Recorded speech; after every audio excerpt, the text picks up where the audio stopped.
ਤੇ ਹੁਣ ਆ ਜੋ ਜਿਹੜਾ ਤੁਹਾਡਾ ਸਵਾਲ ਹੈ ਈਰਾਨ ਦੇ ਔਰ ਉਹਨਾਂ ਦੇ ਕਰੀਬ ਡੀਲ ਉਹ ਬਿਲਕੁਲ ਜੋ ਸਭ ਮੁਆਹਦਾ ਕਰੀਬ ਹੈ। ਇਹ ਕੁਝ ਜਿਸਲੇ ਤੁਹਾਨੂੰ ਕੁਝ ਇਸ਼ਾਰੇ ਮਿਲਦੇ ਨੇ ਨਾ ਦੀਗਰ ਐਕਟੀਵਿਟੀਜ਼ ਦੇ ਵਿੱਚ ਇਸ਼ਾਰੇ ਆਉਂਦੇ ਨੇ ਤੇ ਉਥੋਂ ਤੁਸੀਂ ਇੱਕ ਜਜਮੈਂਟ ਵੀ ਕਰਦੇ ਹੋ ਕਿ ਮਾਮਲਾਤ ਕੁਝ ਜਾ ਰਹੇ ਨੇ। ਜਿਵੇਂ ਇੰਟਰਨੈਸ਼ਨਲ ਆਇਲ ਮਾਰਕੀਟ ਦੇ ਵਿੱਚ ਪ੍ਰਾਈਸਿਸ ਦੇ ਅੰਦਰ ਖਾਸਾ ਡਿਕਲਾਈਨ ਆਇਆ। ਬ੍ਰੈਂਟ ਜਿਹੜਾ ਉਹ $91 ਦੇ ਉੱਤੇ ਟ੍ਰੇਡ ਹੋਇਆ, ਠੀਕ ਹੈ ਨਾ ਜੀ, ਔਰ $88 ਦੇ ਉੱਤੇ ਦੀਗਰ ਮਾਰਕੀਟ ਦੇ ਉੱਤੇ ਟ੍ਰੇਡ ਹੋਇਆ। ਤੇ ਇੱਥੋਂ ਮਤਲਬ ਇਹ ਸਾਨੂੰ ਨਜ਼ਰ ਆਇਆ ਔਰ ਦੁਨੀਆ ਦੇ ਵਿੱਚ ਸਟਾਕ ਮਾਰਕੀਟ ਦੇ ਅੰਦਰ ਤੇਜ਼ੀ ਆਈ। ਅੱਜ ਲਾਸਟ ਡੇ ਸੀ ਟ੍ਰੇਡਿੰਗ ਦਾ ਪਾਕਿਸਤਾਨ ਦੇ ਵਿੱਚ, ਤੇ ਉੱਥੇ ਵੀ ਸਾਨੂੰ ਟ੍ਰੇਡਿੰਗ ਜਿਹੜੀ ਨਾ ਪਾਕਿਸਤਾਨ 'ਚ ਵੀ ਇੱਕ ਜ਼ਿਆਦਾ ਉੱਤੇ ਨਜ਼ਰ ਆਈ।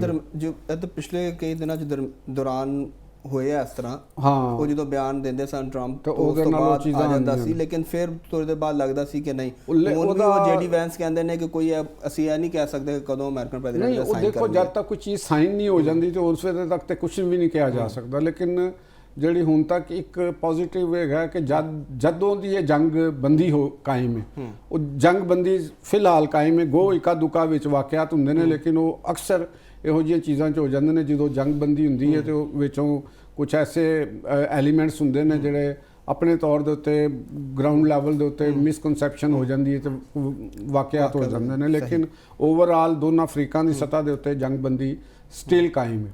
ਤੇ ਹੁਣ ਜਿਹੜੀਆਂ ਆ ਰਹੀਆਂ ਨੇ, ਜਿਹੜੀ ਬਰਤਾਨਵੀ ਮੀਡੀਆ ਨੇ ਖਬਰ ਦਿੱਤੀ ਕਿ ਪ੍ਰੈਜ਼ੀਡੈਂਟ ਟਰੰਪ ਨੇ ਇਸਰਾਈਲ ਤੱਕ ਮਸਵਦਾ ਭੇਜ ਦਿੱਤਾ ਹੈ, ਤਾਂ ਇੱਥੇ ਮਤਲਬ ਇਹ ਨਜ਼ਰ ਆਉਂਦਾ ਹੈ ਕਿ ਜਦੋਂ ਤੁਸੀਂ ਕਿਸੇ ਨੂੰ ਆਪਣੇ ਇਤਿਹਾਦੀ ਨੂੰ ਮਸਵਦਾ ਭੇਜਦੇ ਹੋ ਤੇ ਇਹਦਾ ਮਤਲਬ ਇਹ ਹੁੰਦਾ ਹੈ ਕਿ ਤੁਸੀਂ ਇਹਦੇ ਤੇ ਕਮ ਸੇ ਕਮ ਐਗਰੀ ਹੋ, ਠੀਕ ਹੈ ਨਾ, ਫੇਰ ਹੀ ਤੁਸੀਂ ਭੇਜਦੇ ਹੋ ਨਾ। ਪਹਿਲੇ ਕੁਝ ਚੀਜ਼ਾਂ ਜਿਹੜੀਆਂ ਉਹਦਾ ਤੁਹਾਡੇ ਤੱਕ ਆਉਂਦਾ ਹੈ, ਤੁਸੀਂ ਤੈਅ ਕਰਦੇ ਹੋ, ਤੁਸੀਂ ਉਹਨਾਂ ਨੂੰ ਪ੍ਰੈਜ਼ੀਡੈਂਟ ਟਰੰਪ ਨੇ ਕੁਝ ਚੀਜ਼ਾਂ ਨੂੰ ਦੇਖ ਕੇ ਤੇ ਉਹਦੇ ਅੰਦਰ ਕੁਝ ਜੋ ਵੀ ਉਹਨਾਂ ਨੇ ਦੇਖਿਆ ਹੋਣਾ ਤੇ ਉਹ ਇੱਕ ਭੇਜਿਆ। ਇੱਥੋਂ ਮੈਨੂੰ ਇਹ ਇੱਕ ਹੋਪ ਨਜ਼ਰ ਆ ਰਹੀ ਹੈ ਕਿ ਇਹਦਾ ਮਤਲਬ ਹੈ ਕਿ ਪ੍ਰੈਜ਼ੀਡੈਂਟ ਟਰੰਪ ਜਿਹੜੇ ਨੇ ਉਹ ਬਹੁਤ ਸਾਰੀਆਂ ਗੱਲਾਂ ਦੇ ਉੱਤੇ ਜਿਹੜਾ ਉਹਨਾਂ ਤੱਕ ਡਰਾਫਟ ਪਹੁੰਚਿਆ ਜਾਂ ਮਸਵਦਾ ਜਿਹੜਾ ਉਹਨਾਂ ਤੱਕ ਗਿਆ ਉਹਦੇ ਉੱਤੇ ਉਹ ਐਗਰੀ ਨੇ। ਤੇ ਕੁਝ ਚੀਜ਼ਾਂ ਜਿਹੜੀਆਂ ਨੇ ਹੁਣ ਤੱਕ ਕੁਝ ਸਾਹਮਣੇ ਵੀ ਆਈਆਂ ਨੇ। ਦੇਖੋ ਨਾ, ਅਹਿਮ ਚੀਜ਼ ਤੇ ਇੱਕ ਈਰਾਨ ਦਾ ਜਿਹੜਾ ਜੋਹਰੀ ਪ੍ਰੋਗਰਾਮ ਹੈ ਉਹਦੇ ਹਵਾਲੇ ਨਾਲ, ਤੇ ਉਹਦੇ ਹਵਾਲੇ ਨਾਲ ਜਿਹੜੀਆਂ ਖਬਰਾਂ ਆ ਰਹੀਆਂ ਨੇ, ਦੇਖੋ ਮੈਂ ਪਹਿਲੇ ਦਿਨ ਤੋਂ ਤੁਹਾਨੂੰ ਇੱਕ ਮੌਕਫ ਦਿੰਦਾ ਰਿਹਾ ਵਾਂ ਕਿ ਈਰਾਨ ਨੂੰ ਆਪਣੇ ਇਸ ਜੋਹਰੀ ਪ੍ਰੋਗਰਾਮ ਤੋਂ ਦਸਤਬਰਦਾਰ ਹੋਣਾ ਪਏਗਾ। ਇਸ ਤੋਂ ਇਲਾਵਾ ਕੋਈ ਈਰਾਨ ਦੇ ਕੋਲ ਰਸਤਾ ਮੌਜੂਦ ਨਹੀਂ ਹੈਗਾ।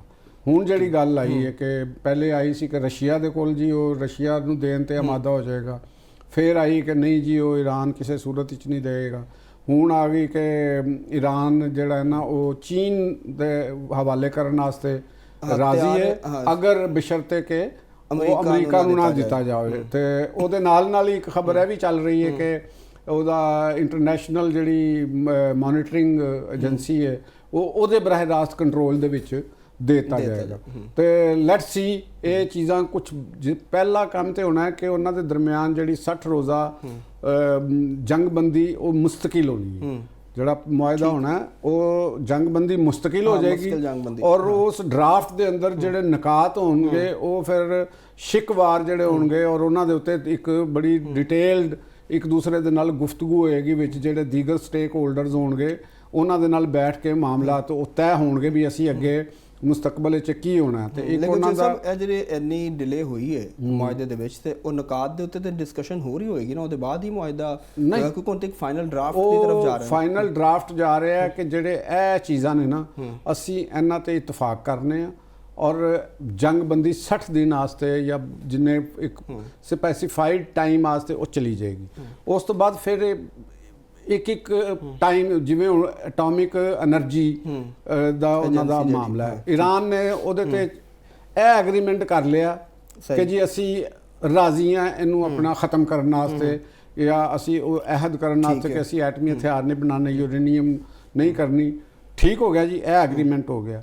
ਹੁਣ ਅਗਲਾ ਬਹਿਸ ਕਿਸ ਗੱਲ ਤੇ ਹੋਣੀ ਹੈ ਕਿ ਕਿਆ ਅਮਰੀਕਾ ਨੂੰ ਦੇ ਦਿੱਤੀ ਜਾਵੇ ਯੂਰੇਨੀਅਮ ਜਿਹੜੀ ਹੈ, ਕਿਆ ਇੰਟਰਨੈਸ਼ਨਲ ਏਜੰਸੀ ਨੂੰ ਦਿੱਤੀ ਜਾਏ, ਤੇ ਅਗਰ ਇੰਟਰਨੈਸ਼ਨਲ ਏਜੰਸੀ ਨੂੰ ਦਿੱਤੀ ਜਾਂਦੀ ਹੈ ਤੇ ਕਿਆ ਇਹ ਈਰਾਨ ਦੇ ਅੰਦਰ ਹੀ ਰਵੇ?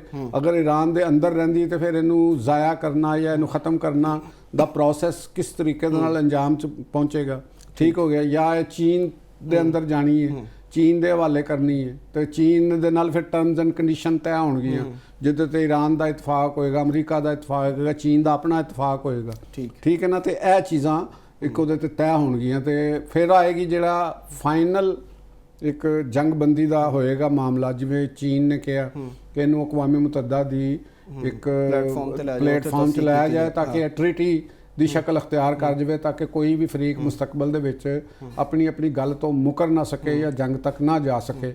ਤੇ ਮੇਰਾ ਖਿਆਲ ਹੈ ਕਿ ਇੱਕ ਅੱਛੀ ਆਪਸ਼ਨ ਹੈ, ਕਿਉਂਕਿ ਦੋ ਫਰੀਕਾਂ ਦੇ ਦਰਮਿਆਨ ਬਹੁਤ ਜ਼ਿਆਦਾ ਅਦਮ ਇਤਮਾਦ ਹੋਵੇ ਤੇ ਉਹ ਬਹੁਤ ਮਾਮਲਾਤ ਤੱਕ ਨਹੀਂ ਪਹੁੰਚ ਪਾਉਂਦੇ, ਤੇ ਉਹਦਾ ਬਿਹਤਰ ਰਸਤਾ ਇਹ ਹੁੰਦਾ ਹੈ ਕਿ ਤੁਸੀਂ ਇੱਕ ਯੂਨਾਈਟਿਡ ਨੇਸ਼ਨ ਦੇ ਵਿੱਚ ਜਾਓ, ਉੱਥੇ ਪੂਰੀਆਂ ਜਿਹੜੀਆਂ ਦੀਗਰ ਸਟੇਕ ਹੋਲਡਰਸ ਨੇ ਉਹ ਨਾਲ ਹੋਣ, ਵੀਟੋ ਪਾਵਰਸ ਨਾਲ ਹੋਣ, ਔਰ ਉਹ ਬੈਠ ਕੇ ਉਹਦੇ ਉੱਤੇ ਇੱਕ ਮੁਸ਼ਤਰਕਾ ਮੁਆਹਦਾ ਹੋਵੇ ਤਾਂ ਕਿ ਨਾ ਈਰਾਨ ਉਹਦੇ ਤੋਂ ਬਾਹਰ ਨਿਕਲ ਸਕੇ, ਨਾ ਅਮਰੀਕਾ ਨਾ ਨਿਕਲ ਸਕੇ। ਯੂਨਾਈਟਿਡ ਨੇਸ਼ਨਸ ਦੀ ਐਨੀ ਸੇ ਹੈ ਵੈਸੇ ਨਹੀਂ, ਯੂਨਾਈਟਿਡ ਹੁਣ ਇੰਡੀਆ ਜਿਹੜਾ ਕਸ਼ਮੀਰ ਦਾ ਮਾਮਲਾ ਹੋਵੇ, ਫਲਸਤੀਨ ਦੇ ਮਾਮਲੇ 'ਚ ਇਸਰਾਈਲ ਸਾਰੀ ਕਰਾਰਦਾਦਾਂ ਤੋਂ ਕੋਈ ਨਹੀਂ ਮੰਨਦਾ। ਇੱਕ ਯੂਨਾਈਟਿਡ ਨੇਸ਼ਨ ਹੈ, ਇੱਕ ਅਦਾਰਾ, ਠੀਕ ਹੈ ਨਾ ਜੀ। ਹੁਣ ਯੂਨੀਵਰਸਲ ਚਾਰਟਰ ਆਫ UN ਦਾ ਹੈਗਾ, ਉਹ ਯੂਨੀਵਰਸਲ ਚਾਰਟਰ ਹੈ ਕਿ ਉਹਦੇ ਤੇ ਦੁਨੀਆ ਦੇ तमाम ਮੈਂਬਰ ਮੁਲਕਾਂ ਨੇ ਸਾਈਨ ਕੀਤੇ ਹੋਏ ਨੇ। ਠੀਕ ਹੈ ਨਾ। ਹੁਣ ਇਸ ਵਕਤ ਕੋਈ ਇਹ ਮੁਲਕ ਇੱਕ ਕਵੇ ਕਿ ਜੀ ਮੈਂ ਅਕਵਾਮੀ ਮੁਤੱਹਦਾ ਦੇ ਤੋਂ ਬਾਹਰ ਨਿਕਲ ਰਿਹਾ ਹਾਂ, ਉਹ ਨਹੀਂ ਨਿਕਲ ਸਕਦਾ। ਠੀਕ ਹੈ, ਉਹ ਨਹੀਂ ਨਿਕਲ ਸਕਦਾ, ਕਿਸੇ ਵੀ ਸੂਰਤ ਵਿੱਚ ਨਹੀਂ ਉਹ ਨਿਕਲ ਸਕਦਾ। ਕੋਈ ਮੁਲਕ ਕਹਿੰਦਾ ਜੀ, ਈਵਨ ਅਮਰੀਕਾ ਕਹਿੰਦਾ ਮੈਂ ਨਹੀਂ ਨਿਕਲ ਸਕਦਾ, ਲੇਕਿਨ ਅਸੀਂ ਤੇ ਇਫੈਕਟਿਵਨੈਸ ਦੇਖਦੇ ਹਾਂ। ਲੀਗ ਆਫ ਨੇਸ਼ਨ ਸੀ, ਉਹ ਵੀ ਲੀਗ ਆਫ ਨੇਸ਼ਨ ਤੇ ਬਿਗ ਪਾਵਰ ਦੀ ਆਪਣੀ ਮਰਜ਼ੀ ਦੇ ਨਾਲ ਗਈਆਂ ਨੇ, ਜਿਹੜੀਆਂ ਉਸ ਵਕਤ ਦਾ ਮੈਕੈਨਿਜ਼ਮ, ਉਸ ਵਕਤ ਦੀ ਸਿਚੁਏਸ਼ਨ ਔਰ ਉਸ ਵਕਤ ਦਾ ਜਿਹੜਾ ਕਨਸਟੀਟਿਊਸ਼ਨ ਆਫ ਉਦੋਂ ਦੀ ਜਿਹੜੀ ਉਹ ਲੀਗ ਆਫ ਨੇਸ਼ਨ ਸੀ, ਉਹ ਨਰਮ ਸੀ। ਉਹਦੇ ਅੰਦਰ ਇਸ ਤਰ੍ਹਾਂ ਦੀ ਕਮਿਟਮੈਂਟਸ ਨੇਸ਼ਨਸ ਨੇ ਨਹੀਂ ਕੀਤੀਆਂ ਸਨ ਜਿਹੜੀਆਂ ਇਹਦੇ ਅੰਦਰ ਕੀਤੀਆਂ। ਉਹਦੀ ਵਜ੍ਹਾ ਇਹੋ ਹੀ ਹੈਗਾ ਕਿ ਹਜੇ ਤੱਕ ਇਹ ਕਾਇਮ ਚਲਾ ਆ ਰਿਹਾ। ਦੇਖੋ ਇਹਦੇ ਤੇ ਇਤਰਾਜ਼ਾਤ ਕਿੰਨੇ ਨੇ ਲੋਕਾਂ ਨੂੰ, ਬਹੁਤ ਸਾਰੀਆਂ ਕੌਮਾਂ ਨੂੰ ਇਤਰਾਜ਼ਾਤ ਨੇ, ਲੇਕਿਨ ਉਸ ਦੇ ਬਾਵਜੂਦ ਇਹ ਅਦਾਰਾ ਕਾਇਮ ਚੱਲਿਆ ਆ ਰਿਹਾ। ਤੇ ਉਹ ਵਜ੍ਹਾ ਉਹਦੀ ਹੈਗੀ ਕਿ ਇਹਦਾ ਕਨਸਟੀਟਿਊਸ਼ਨ, ਇਹਦੇ ਤੇ ਜਿਹੜੇ ਸਿਗਨੇਟਰੀ ਕੰਟਰੀਜ਼ ਨੇ ਉਹਨਾਂ ਦੀ ਵਾਅਦੇ ਆਪਣੇ ਇੱਕ ਦੂਸਰੇ ਦੇ ਨਾਲ ਜਿਹੜੀਆਂ ਨੇ, ਔਰ ਉਹਨਾਂ ਨੂੰ ਇੱਕ ਦੂਸਰੇ ਤੋਂ ਹਮਾਇਤ ਲੈ ਕੇ ਯੂਨੀਲੈਟਰਲੀ ਬਾਹਰ ਨਿਕਲਣ ਦਾ ਅਖਤਿਆਰ ਕਿਸੇ ਨੂੰ ਨਹੀਂ ਹੈਗਾ। ਉਹਦੇ 'ਚ ਅਖਤਿਆਰ ਸੀ ਯੂਨੀਲੈਟਰਲੀ, ਤੇ ਤੁਸੀਂ ਨਿਕਲ ਸਕਦੇ ਹੋ। ਉਹ ਇੱਕ ਨਿਕਲ ਗਿਆ, ਉਹਦੇ ਤੇ ਕੋਈ ਬਾਹਰ ਨਹੀਂ ਹੈਗਾ, ਇਹਦੇ ਤੇ ਨਹੀਂ ਹੈਗਾ। ਇਹਦੇ ਤੇ ਯੂਨੀਵਰਸਲ ਚਾਰਟਰ ਹੈ। ਠੀਕ ਹੈ, ਹੁਣ ਇਹਦੇ ਤੇ ਮੈਂ ਤੁਹਾਡੀ ਗੱਲ ਸਮਝ ਰਿਹਾ, ਉਹਦਾ ਅਖਤਿਆਰ ਨਹੀਂ, ਲੇਕਿਨ ਮੈਂ ਕਹਿ ਰਿਹਾ ਕਿ ਇਹ ਵੀ ਤਾਂ ਜਿਹੜੀ ਵੱਡੀ ਪਾਵਰਸ ਨੇ ਸਿਰਫ ਉਹਨਾਂ ਦੇ ਮਫਾਦਾਤ ਨੂੰ ਟੋਕ ਕਰ ਰਿਹਾ ਨਾ। ਅਗਰ ਦੇਖੀਏ ਤਾਂ ਕਮਜ਼ੋਰ ਕਿਸੇ ਮੁਲਕ ਨੂੰ ਤੇ ਕੌਮਤ ਦਾ ਤਾਂ ਕੋਈ ਫਾਇਦਾ ਨਹੀਂ ਹੋਇਆ। ਦੇਖੋ ਹੁਣ ਮੈਂ ਇਹਦੇ ਅੰਦਰ ਤੁਹਾਡੀ ਇੱਕ ਗੱਲ ਮੈਂ ਵਾਜ਼ੇ ਕਰਨਾ ਵਾ। ਇੱਕ ਜਿਸਲੇ ਥਿਓਰੈਟੀਕਲ ਗੱਲ ਹੋਏਗੀ ਨਾ ਥਿਊਰੀ ਦੇ ਹਵਾਲੇ ਨਾਲ, ਤੇ ਸਾਨੂੰ ਬਹੁਤ ਸਾਰੀਆਂ ਚੀਜ਼ਾਂ ਨਾਕਾਮੀਆਂ ਵੀ ਨਜ਼ਰ ਆਉਣਗੀਆਂ, ਲੇਕਿਨ ਉਹਦੇ ਅੰਦਰ ਬਹੁਤ ਸਾਰੀਆਂ ਕਾਮਯਾਬੀਆਂ ਵੀ ਸਾਨੂੰ ਯੂਨਾਈਟਿਡ ਨੇਸ਼ਨ 'ਚ ਨਜ਼ਰ ਆ ਰਹੀਆਂ। ਜਿਵੇਂ ਅੱਜ ਵੀ ਪ੍ਰੈਜ਼ੀਡੈਂਟ ਆਫ ਪਾਕਿਸਤਾਨ ਨੇ ਪਾਕਿਸਤਾਨ ਦੇ ਪੀਸ ਕੀਪਰਸ ਜਿਹੜੇ ਪੂਰੀ ਦੁਨੀਆ ਦੇ ਵਿੱਚ ਖਿਦਮਾਤ ਅੰਜਾਮ ਦੇ ਰਹੇ ਨੇ, 2 ਲੱਖ ਤੋਂ ਜ਼ਿਆਦਾ ਜਿਹੜੇ ਲੋਕ ਨੇ, ਇਹ ਯੂਨਾਈਟਿਡ ਨੇਸ਼ਨ ਦੇ ਪਲੇਟਫਾਰਮ ਦੇ ਉੱਤੋਂ ਹੀ ਪੂਰੀ ਦੁਨੀਆ ਦੇ ਅੰਦਰ ਗਏ ਹੋਏ ਨੇ।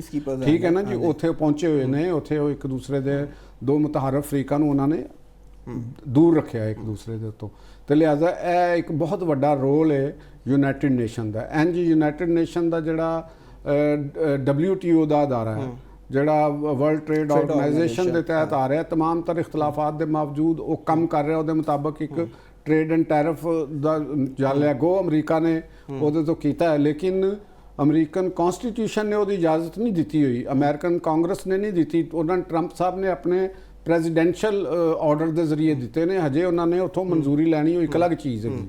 ਹੁਣ ਦੂਸਰੀ ਤਰਫ ਆ ਜਾਓ, ਚੀਜ਼ਾਂ ਨੂੰ ਦੇਖਦੇ ਹੋ, ਜੈਸਾ ਮੈਂ ਕਹਿ ਰਿਹਾ ਨਾ ਕਿ ਉਹ ਦੇਖੋ ਨਾ ਟੈਰਿਫ ਦੀ ਗੱਲ ਵੀ ਹੋ ਗਈ, ਉਸ ਬਾਅਦ ਉਹਨਾਂ ਨੇ ਜਿੱਥੇ ਜਿੱਥੇ ਨਹੀਂ, ਇਹਦੇ ਚ ਤੁਹਾਡਾ ਇਸ ਨਾਲ ਕੁਐਸਚਨ ਕੀ? ਮੇਰਾ ਇਸ ਨਾਲ ਕੁਐਸਚਨ ਹੈ ਵੇ ਕਿ ਈਰਾਨ ਦੇ ਹਵਾਲੇ ਨਾਲ ਮੇਰਾ ਸਵਾਲ ਹੈ ਵੇ ਕਿ ਅਗਰ ਉਹ ਕੰਮ ਉੱਥੇ ਦਾ ਉੱਥੇ ਲੈ ਵੀ ਜਾਂਦੇ ਆ, ਮਤਲਬ ਜਿਸ ਤਰ੍ਹਾਂ ਚੀਨ ਦਾ ਮੁਤਾਲਬਾ ਹੈ ਕਿ ਅਗਰ ਉੱਥੇ ਕੰਮ ਦਾ ਚਲਾ ਜਾਓ ਤੇ ਤੌਸੀਕ ਵੀ ਹੋ ਜਾਂਦੀ ਹੈ, ਤੇ ਫਿਰ ਵੀ ਕੀ ਗਾਰੰਟੀ ਹੈ ਕਿ ਮਤਲਬ ਅਮਰੀਕਾ ਜਿਹੜਾ ਵੇ ਇਹਦੀ ਮੁਆਹਦੇ ਦੀ ਖਿਲਾਫਵਰਜ਼ੀ ਨਹੀਂ ਕਰੇਗਾ? ਔਰ ਜਿਸ ਤਰ੍ਹਾਂ ਪਹਿਲੇ ਮਿਸਾਲਾਂ ਮੌਜੂਦ ਨੇ। ਹੁਣ ਤੁਸੀਂ ਦੇਖੋ, ਗੱਲ ਹੈਗੀ ਹੈ ਕਿ ਅਗਰ ਈਰਾਨ ਔਰ ਅਮਰੀਕਾ ਦੇ ਦਰਮਿਆਨ ਮੁਆਹਦਾ ਹੁੰਦਾ ਹੈ, ਉਹਦੀ ਗਾਰੰਟੀ ਤਾਂ ਬਿਲਕੁਲ ਹੀ ਕੋਈ ਨਹੀਂ ਨਾ ਫਿਰੇਗੀ। ਅਗਰ ਦੋ ਆਪਸ ਵਿੱਚ ਬੈਠ ਕੇ ਮੁਆਹਦਾ ਕਰਦੇ ਨੇ ਤਾਂ ਕੋਈ ਗਾਰੰਟੀ ਨਹੀਂ। ਅਮਰੀਕਾ ਤਾਕਤਵਰ ਹੈਗਾ, ਵੀ ਤਾਂ ਮੌਜੂਦ ਹੈ। ਹਾਂਜੀ, ਉਹ ਤੇ ਅਮਰੀਕਾ ਜਦੋਂ ਚਾਹੇਗਾ ਅਟੈਕ ਕਰ ਦੇਗਾ, ਕੋਈ ਮਸਲਾ ਨਹੀਂ ਹੈਗਾ। ਲੇਕਿਨ ਜਿਸ ਵਕਤ ਯੂਨਾਈਟਿਡ ਨੇਸ਼ਨ ਦੇ ਅੰਦਰ ਤੁਸੀਂ ਲੈਂਦੇ ਹੋ ਤੇ ਉਹਦੇ 'ਚ ਵੀਟੋ ਪਾਵਰਸ ਤੁਹਾਡੇ ਨਾਲ ਸਿਗਨੇਟਰੀ ਹੁੰਦੀਆਂ ਨੇ ਔਰ ਉਸ ਦੇ ਉੱਤੇ ਜਾਂਦੀਆਂ ਨੇ, ਤੇ ਜਿੰਨੀ ਮਰਜ਼ੀ ਵੀ ਵੱਡੀ ਪਾਵਰ ਹੋਵੇ ਉਹ ਆਪਣੇ ਇਹਨਾਂ ਨੂੰ ਇੰਨੀ ਦੇਰ ਇੰਨੀ ਜਲਦੀ ਤਾਂ ਵਕਤ ਹੈ ਕਿ ਬਹੁਤ ਵੱਡੀ ਕੋਈ ਵਾਇਲੇਸ਼ਨ ਨਾ ਹੋ ਜਾਵੇ ਦੂਸਰੀ ਤਰਫੋਂ, ਤੇ ਉਹ ਫੇਰ ਨਹੀਂ ਹੋ ਸਕਦਾ, ਇਹ ਪੋਸੀਬਲ ਨਹੀਂਗਾ ਕਿ ਉਹ ਉਹਦੇ ਤੋਂ ਇਨਹਰਾਫ ਕਰ ਸਕੇ। ਠੀਕ ਹੈ, ਇਹਦਾ ਰਿਜ਼ਲਟ ਇਹ ਹੈਗਾ ਕਿ ਇਹਦੇ ਅੰਦਰ ਸਿਰਫ ਟਰੰਪ ਇੰਤਜ਼ਾਮੀਆ ਨਹੀਂ ਹੋਏਗੀ, ਸਟੇਟ ਆਫ ਅਮਰੀਕਾ ਨਾਲ ਇਹਦੇ ਸ਼ਾਮਲ ਹੋ ਜਾਏਗੀ। ਕੱਲ ਨੂੰ ਕੋਈ ਹੋਰ ਗਵਰਨਮੈਂਟ ਵੀ ਆ ਜਾਂਦੀ ਹੈ, ਉਹ ਵੀ ਇਸ ਮੁਆਹਦੇ ਦੇ ਉੱਤੇ ਪਾਬੰਦ ਰਹੇਗੀ। ਤੇ ਲਿਹਾਜ਼ਾ ਜਿਸਲੇ ਦੋਨਾਂ ਅਫਰੀਕਾ ਦੇ ਦਰਮਿਆਨ ਡਿਸਟਰਸਟ ਬਹੁਤ ਜ਼ਿਆਦਾ ਹੈ, ਡਿਸਟਰਸਟ ਇਸ ਵੇਲੇ ਬਹੁਤ ਜ਼ਿਆਦਾ ਹੈ, ਤੇ ਇਹਦਾ ਰਿਜ਼ਲਟ ਇਹ ਨਿਕਲੇਗਾ, ਜਿਹੜੀ ਚੀਨ ਦੀ ਤਜਵੀਜ਼ ਦੀ ਮੈਂ ਇਸ ਵਾਸਤੇ ਹਮਾਇਤ ਕਰ ਰਹਾ, ਅਗਰ ਇਹ ਚੀਜ਼ ਹੈ ਤੇ ਉਹਦੇ ਅੰਦਰ ਚੀਨ ਖੁਦ ਹੋਏਗਾ, ਰਸ਼ੀਆ ਹੋਏਗਾ, ਠੀਕ, ਬ੍ਰਿਟਨ ਹੋਏਗਾ, ਫਰਾਂਸ ਹੋਏਗਾ, ਅਮਰੀਕਾ ਖੁਦ ਹੋਏਗਾ, ਵੀਟੋ ਪਾਵਰ ਸਾਰੀਆਂ ਸ਼ਾਮਲ ਹੋ ਜਾਣਗੀਆਂ। ਤੇ ਅਮਰੀਕਾ ਆਖਰ ਇਹਨਾਂ ਦੇ ਨਾਲ ਨਾਰਾਜ਼ਗੀ ਮੁੱਲ ਲੈਂਦੇ ਹੋਇਆ ਇਹਨਾਂ ਨੂੰ ਇਤਮਾਦ ਤੋਂ ਲੈਤੇ ਬਗੈਰ ਬਹੁਤ ਮੁਸ਼ਕਲ ਹੈਗਾ ਕਿ ਉਹ ਕੋਈ ਇਹੋ ਜਿਹੀ ਗੱਲ ਕਰ ਸਕੇ। ਅਗਲੀ ਗੱਲ ਆ ਗਈ, ਠੀਕ ਹੋ ਗਿਆ, ਚਲੋ ਜੇ ਹੁਣ ਹੋ ਗਿਆ, ਠੀਕ ਹੈ, ਉਹ ਸਰਮਾਇਆਕਾਰੀ ਫੰਡ ਸਰਮਾਇਆਕਾਰੀ ਹੁਣ ਉਹਦੇ ਅੰਦਰ ਜਿਹੜੇ ਨਿਕਾਤਾਂ ਦੀ ਗੱਲ ਕਰ ਰਹੇ, ਅਗਲੀ ਵਾਰੀ ਆ ਜਾਣੀ ਕਿ ਜਿਹੜੇ ਡੈਮੇਜਸ ਦੇਣੇ ਨੇ ਉਹਨਾਂ ਦੀ ਸ਼ਕਲ ਕੀ ਹੋਏਗੀ, ਕਿਸ ਤਰੀਕੇ ਦੇ ਨਾਲ ਹੋਏਗੀ, ਅਮਰੀਕਾ ਉਹਨਾਂ ਦੇ ਜਿਹੜੇ ਮੁੰਜਮਦ ਅਸਾਸੇ ਨੇ ਉਹਨਾਂ ਤੱਕ ਰਸਾਈ ਕਿਸ ਤਰ੍ਹਾਂ ਦਿੱਤੀ ਜਾਏਗੀ, ਔਰ ਦੇਖਣਾ ਪਏਗਾ ਨਾ ਕਿ ਉਹ ਯੂਨਾਈਟਿਡ ਨੇਸ਼ਨ ਦੇ ਕਿਸ ਲਾਅ ਦੇ ਤਹਿਤ ਉਹਨਾਂ ਨੂੰ ਕਿਸ ਸਾਰੀਆਂ ਰੂਲਸ ਐਂਡ ਕਲੌਜ਼ਸ ਨੂੰ ਦੇਖਣਾ ਪਏਗਾ। ਤੇ ਇਸ ਵਾਸਤੇ ਮੈਂ ਕਹਿ ਰਿਹਾ ਕਿ ਸ਼ਿਕਵਾਰ ਹੋਏਗਾ। ਇੱਕ ਉਹਨਾਂ ਨੇ ਫੰਡ ਦੀ ਵੀ ਕੀਤੀ ਹੈ ਕਿ ਅਗਰ ਫੌਰੀ ਤੌਰ ਤੇ ਕੋਈ ਕਾਨੂੰਨੀ ਜਾਂ ਰੁਕਾਵਟਾਂ ਹੋਈਆਂ ਤੇ ਇੱਕ ਫੰਡ ਬਣਾ ਦਿੱਤਾ ਜਾਏਗਾ ਫੌਰੀ ਤੌਰ ਦੇ ਉੱਤੇ ਤਹਿਰਾਨ ਦੇ ਵਿੱਚ। ਹਰਜਾਨੇ ਦੇ ਲਫ਼ਜ਼ ਤੋਂ ਵੀ ਬਚਣਾ ਚਾਹ ਰਹੇ ਨੇ ਵੀ ਉਹ ਹਰਜਾਨਾ ਤੇ ਫਿਰ ਉਹ ਦੇਗਾ ਕਿ ਫਿਰ ਤੇ ਉਹਦੇ ਤੇ ਆ ਜਾਏਗੀ ਨਾ ਕਿ ਉਹ ਇੱਕ ਜਾਰੇ ਹੋ ਜਾਏਗਾ ਜਾਂ ਉਹ ਸ਼ਿਕਸਤ ਖੋਰਦਾ ਦੀ ਸ਼ਕਲ ਅਖਤਿਆਰ ਕਰ ਜਾਏਗੀ। ਤੇ ਮੈਨੂੰ ਨਹੀਂ ਲੱਗਦਾ ਕਿ ਉਹ ਡੈਮੇਜਸ ਦੇ ਵਰਡ ਦੇ ਉੱਤੇ ਅਮਰੀਕਾ ਉਹ ਮੰਨੇਗਾ। ਤੇ ਲੇਕਿਨ ਬਹਰਹਾਲ ਈਰਾਨ ਜਿਹੜਾ ਮੈਂ ਅੱਗੇ ਵੀ ਗੱਲ ਕਰਦੇ ਹਾਂ, ਤਗੜੇ ਦੀਆਂ 27-100 ਹੁੰਦੀਆਂ ਨੇ, ਤਾਕਤਵਰ ਹੁੰਦਾ ਹੈ, ਔਰ ਇਸ ਲੜਾਈ ਦੇ ਵਿੱਚ ਉਹ ਦੇਖੋ ਬਲੌਕੇਡ ਕਰਕੇ ਬੈਠਾ ਹੋਇਆ, ਕੋਈ ਨਹੀਂ ਉਹਨੂੰ ਹਟਾ ਸਕਿਆ। ਕਿਸੇ ਦੁਨੀਆ ਦੇ ਵਿੱਚ ਜਿੰਨੀਆਂ ਵੱਡੀ ਤਾਕਤਾਂ ਨੇ ਉਹਨਾਂ ਨੂੰ ਨਹੀਂ ਹਟਾਇਆ। ਤੇ ਮੇਰਾ ਖਿਆਲ ਹੈਗਾ ਕਿ ਈਰਾਨ ਦੇ ਅੰਦਰ ਵੀ ਜਿਹੜੇ ਇਹੋ ਜਿਹੇ ਐਲੀਮੈਂਟ ਸੀ, ਜਿਹੜਾ ਸਖਤਗੀਰ ਐਲੀਮੈਂਟ ਸੀ, ਪਾਸਦਾਰਾਨ ਦਾ ਐਲੀਮੈਂਟ ਸੀ, ਜਾਂ ਜਿਹੜਾ ਇਸ ਮੁਆਹਦੇ ਦੇ ਉੱਤੇ ਖੁਸ਼ ਨਹੀਂ ਸੀਗਾ, ਉਹ ਵੀ ਕੋਸ਼ਿਸ਼ ਕਰੇਗਾ ਆਪਣੇ ਆਖਿਰ ਤੱਕ, ਕਿਉਂਕਿ ਇਹੋ ਜਿਹੇ ਤਜ਼ੀਏ ਵੀ ਆ ਰਹੇ ਨੇ ਕੁਛ ਇੰਟਰਨੈਸ਼ਨਲੀ ਐਸੇ ਲੋਕ ਜਿਹੜੇ ਈਰਾਨ ਨਾਲ ਹਮਦਰਦੀ ਰੱਖਦੇ ਨੇ, ਈਰਾਨ ਦੀ ਇਸ ਰਜੀਮ ਨਾਲ ਹਮਦਰਦੀ ਰੱਖਦੇ ਨੇ, ਤਜ਼ੀਆ ਕਰ ਰਹੇ ਨੇ। ਮੈਂ ਇੱਕ ਲੰਡਨ ਬੇਸਡ ਪਾਕਿਸਤਾਨੀ ਦਾ ਜਿਹੜਾ ਸੀ ਤਜ਼ੀਆ ਸੁਣ ਰਿਹਾ ਸੀ, ਗੋ ਹੈ ਤੇ ਬੜਾ ਬੋਂਗਾ ਜਿਹਾ ਤਜ਼ੀਆ ਸੀ, ਲੇਕਿਨ ਬਹਰਹਾਲ ਇੱਕ ਰੀਚ ਤੇ ਹੁੰਦੀ ਹੈ ਨਾ, ਜਿਸ ਤਰ੍ਹਾਂ ਦਾ ਵੀ ਬੰਦਾ ਕੋਈ ਬੋਲ ਰਿਹਾ ਹੋਵੇ ਉਹਦੀ ਇੱਕ ਰੀਚ ਹੁੰਦੀ ਹੈ, ਉਹਦੇ ਇੱਕ ਫਾਲੋਅਰਸ ਹੁੰਦੇ ਨੇ, ਔਰ ਬਦਕਿਸਮਤੀ ਇਹ ਹੁੰਦੀ ਹੈ ਕਿ ਜਿੰਨਾ ਤੁਸੀਂ ਬੋਂਗੀ ਮਾਰੋਗੇ ਉਹਨੇ ਤੁਹਾਡੇ ਫਾਲੋਅਰਸ ਜ਼ਿਆਦਾ ਹੁੰਦੇ ਨੇ। ਤੇ ਇਸ ਤਰ੍ਹਾਂ ਦਾ ਇੱਕ ਸਿਲਸਿਲਾ। ਤੇ ਉਹ ਇਹ ਕਹਿ ਰਿਹਾ ਸੀ ਕਿ ਈਰਾਨ ਨੂੰ ਮੁਆਹਦਾ ਨਹੀਂ ਕਰਨਾ ਚਾਹੀਦਾ, ਈਰਾਨ ਨੂੰ ਇਹ ਨਹੀਂ ਕਰਨਾ ਚਾਹੀਦਾ। ਮੇਰਾ ਖਿਆਲ ਹੈਗਾ ਕਿ ਇਸ ਤਰ੍ਹਾਂ ਦੇ ਜਿਹੜੇ ਲਾਲ ਬੁਝੱਕੜ ਕਿਸਮ ਦੇ ਦਾਨਿਸ਼ਵਰ ਹੁੰਦੇ ਨੇ, ਈਰਾਨੀ ਰਜੀਮ ਦੇ ਜਿਹੜੇ ਮੁਜ਼ਾਕਰਾਤਕਾਰ ਨੇ, ਉਹ ਜ਼ਿਆਦਾ ਸਮਝਦਾਰ ਨੇ, ਔਰ ਉਹਨਾਂ ਨੂੰ ਪਤਾ ਹੈ ਕਿ ਅਸੀਂ ਕਿੰਨਾ ਨੁਕਸਾਨ ਹੋ ਚੁੱਕਿਆ ਹੈ ਔਰ ਅੱਗੇ ਕਿੰਨਾ ਨੁਕਸਾਨ ਹੋ ਸਕਦਾ ਹੈ। ਤੇ ਮੇਰਾ ਖਿਆਲ ਹੈ ਕਿ ਅਨਕਰੀਬ ਸਾਨੂੰ ਇਸ ਮੁਆਹਦੇ ਦੇ ਉੱਤੇ ਦਸਤਖਤ ਹੁੰਦੇ ਨਜ਼ਰ ਆਉਣਗੇ, ਔਰ ਇਹਦੇ ਕੁਝ ਜਿਹੜੀਆਂ ਚੀਜ਼ਾਂ ਨੇ ਪੇਚੀਦਗੀਆਂ ਔਰ ਇਹਦੇ ਆਫਟਰ ਇਫੈਕਟਸ ਉਹ ਸਾਨੂੰ ਬਾਅਦ ਚੋਂ ਵੀ ਨਜ਼ਰ ਆਉਣਗੇ। ਚਲੋ ਠੀਕ ਹੈ, ਸਾਡੀ ਖਾਹਿਸ਼ ਵੀ ਹੈ ਤੇ ਦੁਆ ਵੀ ਹੈ ਕਿ ਇਹ ਮੁਆਹਦਾ ਜਿਹੜਾ ਉਹ ਜਲਦ ਹੋ ਜਾਏ ਔਰ ਦੁਨੀਆ ਦਾ ਅਮਨ ਜਿਹੜਾ ਉਹ ਕਾਇਮ ਹੋਵੇ। ਨਾਜ਼ਰੀਨ, ਪ੍ਰੋਗਰਾਮ 'ਚ ਵਕਤ ਹੈ ਇੱਕ ਬ੍ਰੇਕ ਦਾ।